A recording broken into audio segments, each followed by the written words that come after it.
Welcome to this lesson where I'm going to discuss the framework of your study schedule. In the previous section, I talked about planning your study schedule. There, we took a high level approach and discussed what the lead up to your exam should look like and the focus at, let's say, 3 months out or 1 month out or even a week out.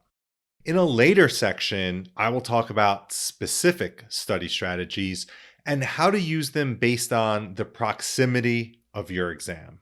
For this lesson, I will talk about what your daily dedicated study time should look like. The takeaway here should be the concept.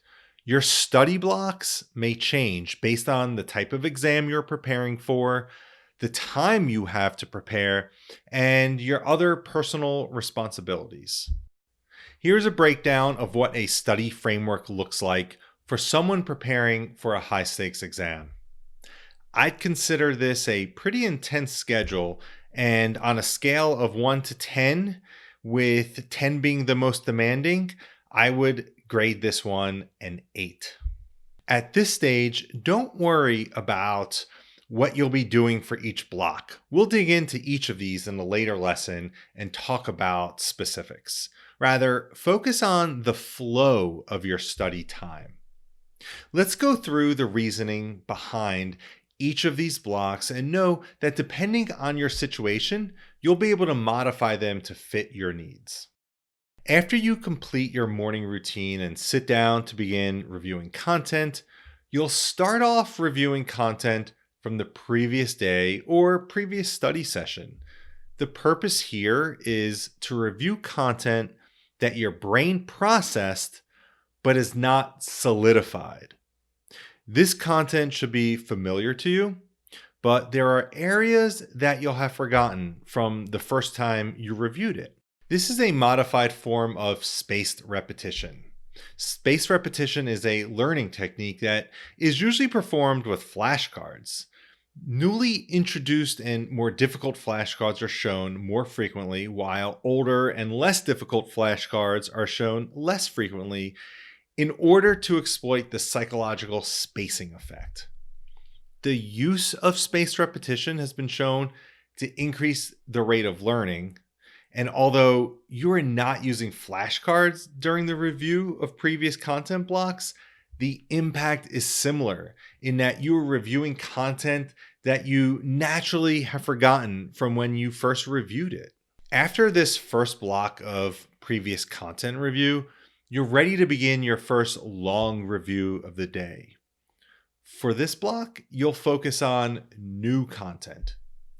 Ways to review this content, such as reading, highlighting, note-taking, will be discussed in a subsequent section. Your final morning block before lunch will be to quiz yourself on the previous content and new content.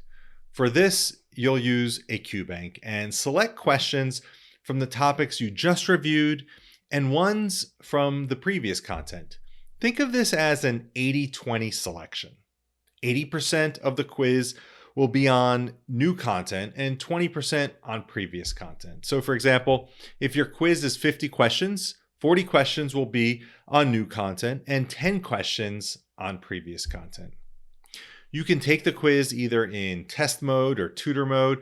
And if you choose test mode, then once you have completed all of the questions, you'll go back question by question to review the explanation. And if you choose tutor mode, you'll review each explanation as you take each question. And we'll talk in more detail about this process in a subsequent lesson.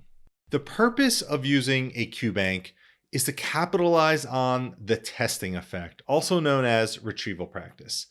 Retrieval practice involves recreating something you've learned in the past from your memory and thinking about it now.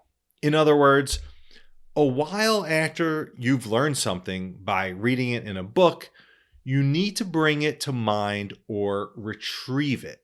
The word after is really important because you need to forget the information at least a little in order for retrieval practice to be effective.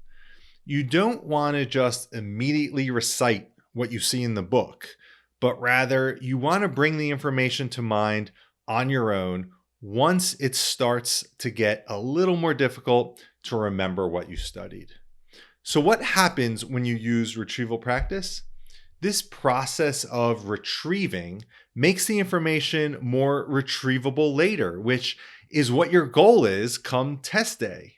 Compared to simply studying by looking over your notes, by using retrieval practice, you are more likely to remember the information later, and also more likely to be able to use and apply the information in new situations.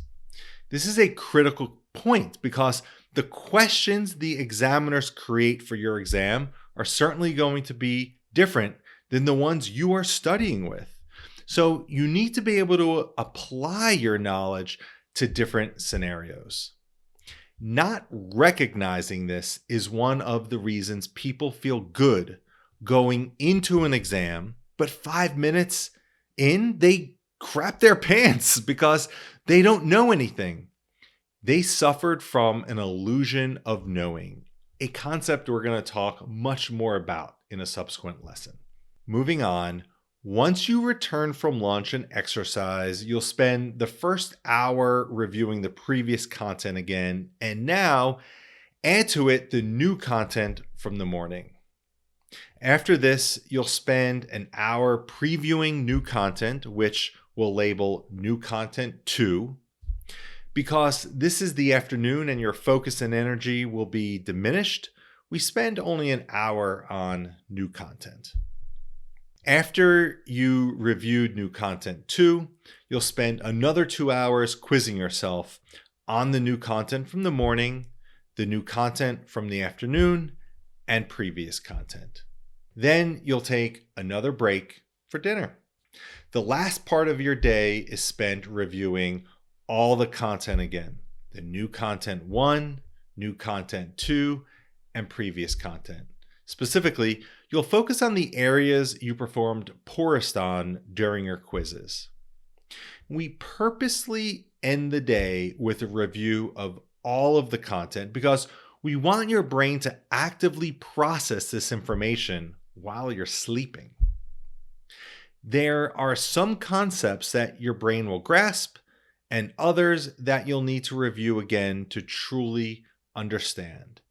And this is addressed each day by utilizing spaced repetition and retrieval practice. It is like taking 2 steps forward and 1 step back. It takes time to get to your destination doing this, but you'll certainly be familiar with the ground you're walking on. And this is the ultimate goal. You want to avoid the illusion of knowing and develop a true understanding of the content so that come exam day, you can apply it and excel. Attached to this lesson is a PDF of a sample study day. Go ahead and download it and use it as a guide to developing your own block schedule.